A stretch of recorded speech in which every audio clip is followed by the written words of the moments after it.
here again, David Muir. Welcome back to our live election night coverage. You're looking at ABC News live election night headquarters here in New York. The whole team. David, you're smiling right now. A presidential race, and we're prepared for very long hours right here. Hey, David, who did you vote? We're getting some new numbers in from Georgia, of course. It's a key battleground state, and this is where it stands right now. Pretty close race. Kamala Harris 48.5, Donald Trump 51%. Obviously, just 3% of the vote in, but that 3%, Rick, has been somewhat telling. And I wanted to tell our viewers at home.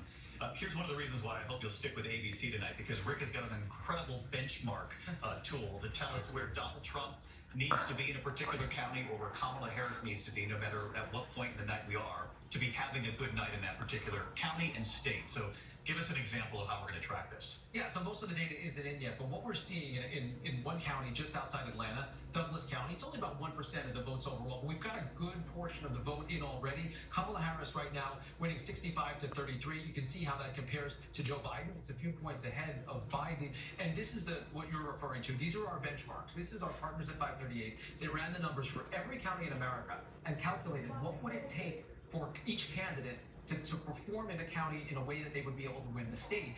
That benchmark says she needs to be getting around 61, 62% in Douglas County. She's up there at 66%. Similar story just east of Atlanta in Rockdale County. Again, a small county. We're not talking about a lot of votes, but she's running 6 points ahead of that 538 benchmark. And once again, 6 points ahead of where Joe Biden ran. This is mostly early vote. That's about the kind of turnout that we're expecting in terms of early vote. And of course, lots of the states still to go, but Atlanta and the suburbs, that's the real part of the state of Georgia today. Yeah, so this is in Georgia, 75%, about 3/4 of the vote is estimated to be before election day. We talked about the record in-person early vote, and among those voters, we're seeing Trump actually with a slight edge, powered by the rural counties that so far have come in. We don't have a lot of data so far, and some of the ones we're going to have the closest eye on. But again, because some of these smaller counties are reporting early, you start to see some patterns and trends emerge, and we'll see how this plays with Fayette County, another one where she's running significantly ahead of the benchmark. The number's small, but that's something we're going to be watching all night. It's really fascinating. And again, this is the mirage we were talking about 4 years ago, but the mirage could look much different this time around. Again, because the Trump campaign really encouraged Republican supporters to get out there, and they listened, they did. It's been quite impressive, the numbers they were able to put up in the early vote, but then you've got to wait to see day of, and you're going to be trained really on the Atlanta metro area as well to see if the Harris campaign was at all successful today in trying to get their numbers up. That's exactly right. That is where she needs to win this race. It's where any Democrat would, and it's a pattern across the country.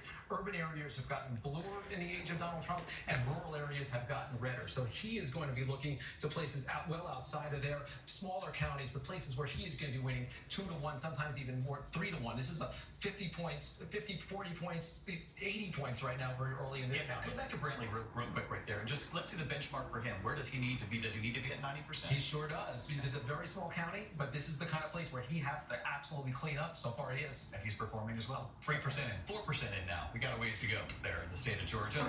Lindsay Davis. Number one, that's taking second here. Economy, 40%. So nearly half of those voters were driven with regard to the economy when it came confident in Georgia that it is, which is significant. Another big number we're going to be looking at all throughout the night, women. So far, again, just preliminary, but 54% of the voters in Georgia, females, and they are breaking 53% for by 1 point when it came to the female voters in Georgia compared to where Harris is. And Donald Trump is actually up 1 point with female voters. But again, this could change throughout the day. Just getting started tonight. Back in a moment.